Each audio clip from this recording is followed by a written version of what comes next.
เรื่องนี้ข่อยคิดว่าข่อยสิบ่ออกมาเว้าละเด้เรื่องคาเฟ่หมามันก็ยังมีพวกตักกะป่วยๆตักกะโง่ๆใส่ตีนคิดแทนสมองแบบว่า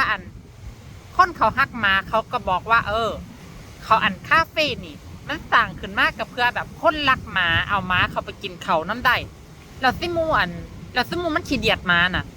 มันก็หาตักกับป่วยๆมาเถียงกับเขา มันก็บอกว่ากระทาจังสันข่อยสิเอาม้าขี้เหี้ยนเข้าไปข่อยสิเอาม้าโตกปรกโซมุมเข้าไปข้าเจ้าเปิดคาเฟ่มามันบ่ได้หมายถึงว่าซูสิเอาม้าจังได้เข้าไปก็ได้อย่างหน่อยล่ะม้าซูก็ต้องสะอาดสะอ้านเพราะแม่นว่าซูสิเอาม้าเหม็นม้ากุยสิเข้าไปได้ก่อนซูสิโพสต์ถามหยังน่ะซูใส่สมองซูคิดก่อนบ่แม่นว่าซูใส่ขี้เล็บตีนหรือตีนซูคิด ก่อนสีถามน่ะให้ซื้อใส่หัวสมองดีๆคาเฟ่หมาร้านอาหารสำหรับหมาสำหรับคนหักหมาเขาเจ้ากับว่าได้หมายความว่าเขาจะใส่สูเอามาขี้เหี้ยนเอามาสกปรกเข้าไป เข้าใจบ่กับคิดไหมก่อนสุสิถามยังน่ะสมุหาสู